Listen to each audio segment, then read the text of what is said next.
Monsieur le Président.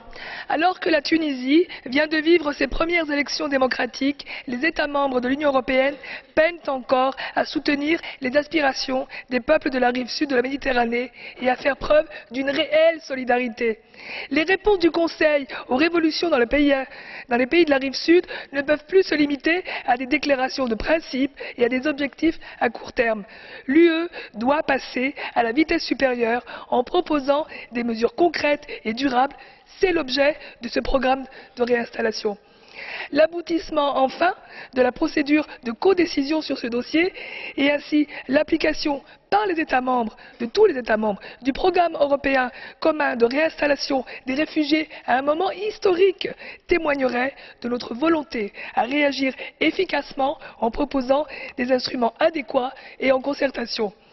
Aujourd'hui, seuls 10 États membres participent annuellement à la réinstallation des réfugiés et cela sans réelle coordination. Pourtant, les représentants des États membres de l'Union européenne l'ont répété ces derniers mois. Ils soutiennent les aspirations des peuples. Ce soutien aux peuples des pays partenaires doit passer nécessairement par un effort de solidarité européenne dans la prise en charge des réfugiés. Le programme européen de réinstallation doit être un outil de protection supplémentaire des réfugiés et des demandeurs d'asile. Il doit permettre la mise en application d'une politique d'hospitalité européenne pour les populations réinstallation.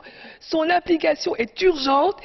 Il faut sortir du blocage avant 2011. Et c'est la responsabilité du Conseil de le faire. Merci. Gracias, señora Benarabatou.